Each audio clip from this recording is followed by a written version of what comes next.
I want to talk about Steve Bannon, if we could, for just, what do you think of Bannon? I think Bannon is a piece of work. I thought you were going to say something else, but you'd get in trouble at the University of Chicago.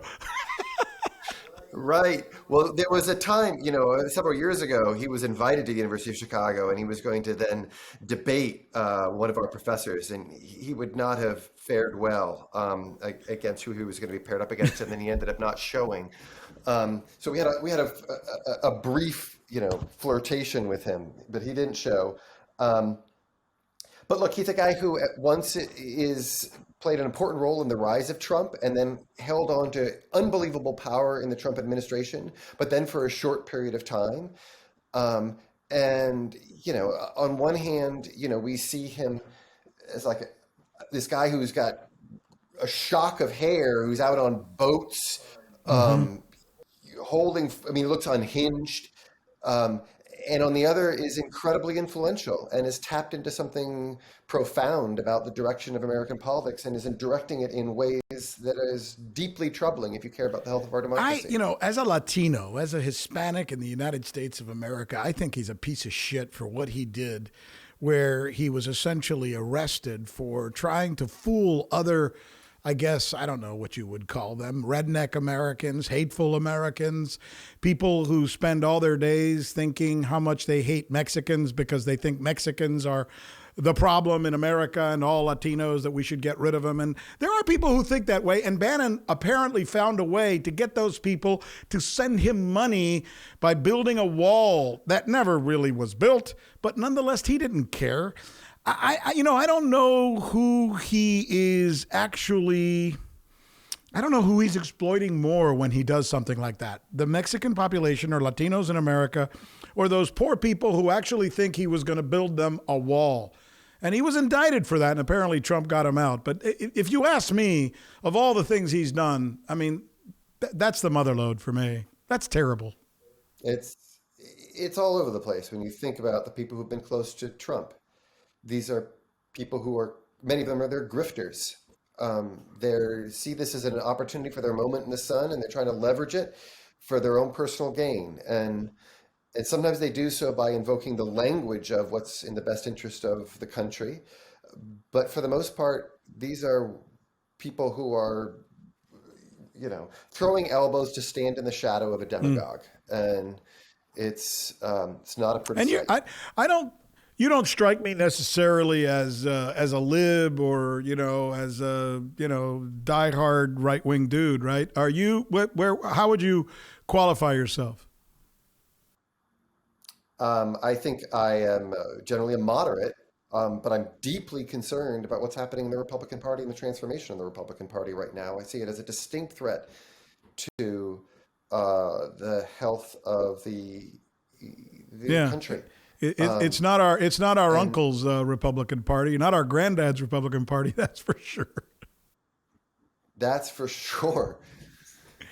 Speaking of Steve Bannon, so apparently the guy's really, really pissed off, and he's mad at Joe Rogan. Why? Joe Rogan came out recently and said, I don't want to interview Donald Trump. I don't like Donald Trump. I don't like what Donald Trump is doing for America, and I'm not going to give him, as the number one podcast in the world, my millions of viewers so that he can tell them whatever he wants. Now, I got an issue with Joe Rogan not interviewing somebody because I think everyone should be interviewed because ideas should be expressed. But regardless of that, when he said that, apparently Steve Bannon didn't like it. And here's what Steve Bannon now has to say about Joe Rogan. And Spotify, you got Joe Rogan over there trash talking Trump. Oh, I don't want to give Trump any platform. But no offense, he doesn't need your platform. He doesn't need your low information voters, okay? Trump deals with high information people. Your audience couldn't handle worm, couldn't follow it. Start talking inverted yield curve, your eyes would cross. He's suggesting that people who listen to podcasts are low information voters and people who follow Trump are high information voters? How do you respond to that, Will? There's no evidence of that. There's just no evidence of that. I mean, that's a great thing to say. He's at once kicking a perceived political enemy and pandering to his base by saying, we're the smart ones. We're the ones who are truly in the know, which is part of the larger narrative that he's spinning. There are these masses who are lost, but we are the ones who see the light, and we are the ones who are found, and we're going to be the ones who are going to finally deliver the government back to the people. That's the promise. That's the story. You know, by the way, I can I have friends, you do too, I'm sure, who vote for Donald Trump and have voted for Donald Trump. And when you ask them, they will normally tell you, yes, I know he's vile, and I'm not happy with the fact that 19 women are accusing him of everything from sexual offenses to rape. I'm not happy about the fact that he bankrupted 11 companies. I'm not happy about the fact that 72 of his vendors have said they had to try and sue him because he wouldn't pay. There's a lot of stuff out there that they realize makes Trump a very vile human being, if not one of the most vile human beings who's ever run for the presidency of the United States. That said, they'll then tell you, but I voted for him because, frankly, I want to bring taxes down, and he was going to bring them down to 20%, and Biden wanted them at 28%. Or I liked his Supreme Court decisions. So I know people who hold their nose and vote for Trump because of his policies, or what they believe his policies are, or what they believe he can accomplish.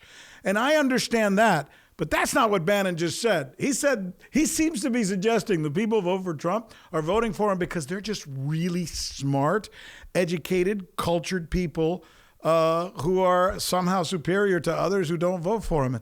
And that's where I really call BS. I don't know about you.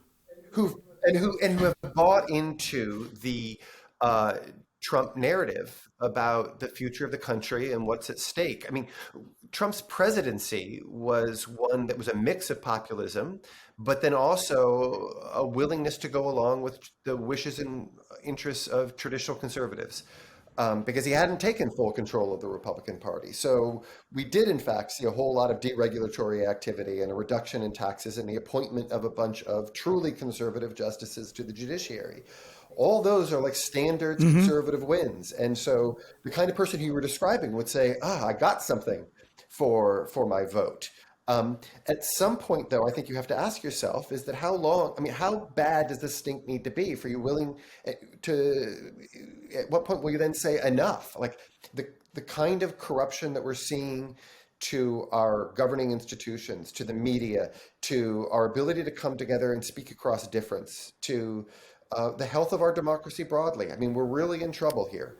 And there are big challenges that are right around the bend. And if we can't get a handle on them, we're going to pay a much bigger cost than the cost that they're worrying about, whether or not their tax rate's going to be 28 or 20%. Final question about the midterms. Do you think the Democrats now, with a little wind in their sails from the Supreme Court decision, will be able to make it a little different than what the expectation is and what history tells us, which is they're going to get crushed? So my sense is that the expectation was exaggerated before the Roe v. Wade decision, that it is, of course, true that in off-year elections, the incumbent party of the president regularly loses seats and in Congress, and the Democrats are holding onto the bare majorities in the House and Senate. And so they were likely to lose one, if not both chambers. But the idea that they were going to sort of be wiped out was to overstate matters. I think it will be interesting to see the effect of not just the decision by the Supreme Court to overturn Roe, but the whole spate of decisions that were handed down. And what I see as the initial volley of a newly empowered conservative court to do the bidding of a fragment of the American public and to use the powers vested in the judiciary in order to do that bidding. If that's going to bring out more Democrats, it may well do so. I still think that the point prediction, though, is that the Democrats lose one or both chambers. My guess is they lose the House. But what? Look, I don't have a crystal ball.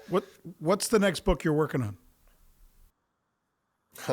I'm writing a book right now with my regular co-author, Terry Moe, that's thinking about the rise of the administrative state and what that's done to American politics and the two-party system and to presidential Administrative power. state? What does that mean? So the rise of the federal bureaucracy. The federal bureaucracy a century ago was a fraction of what it is today, just in terms of the number of agencies, the number of people employed, the number of things they were doing. It's the most significant development in state building in our nation's history, and it occurred at mid-20th century. and it had effects not just for what policy looks like, but for the two-party system, for presidential power, and for the health That sounds really smart. We want to explore That sounds really smart. It's the kind of thing that we like to do here. This is Agua Media, by the way, and this is the Rick Sanchez News podcast. And we just want you to know that whether you get your podcast on Spotify or on Apple or wherever you get your podcast, we're here for you. This is very Latino. It's very real. We like to think we have smart conversations. Obviously, if you're listening to us on YouTube, you can subscribe, and we're glad you're there. And we'd love to have these conversations with you more often. And this conversation that we've had so far with Professor William Howell, political science professor, University of Chicago, it's been a lot of fun. It's nice to talk to smart people, especially Midwesterners, okay? So there. Hey, how about that? I hope you come back, but come during the summer if you need a little bit of relief from the summer heat in Florida. We can Thanks so much. Well, after going to school at the University of Minnesota in Minneapolis, I wasn't too far from what you're offering me, so I'm a little bit used to it. Thanks so much again, Professor. And as we like to say here at the end of our podcast, ándale. Agua.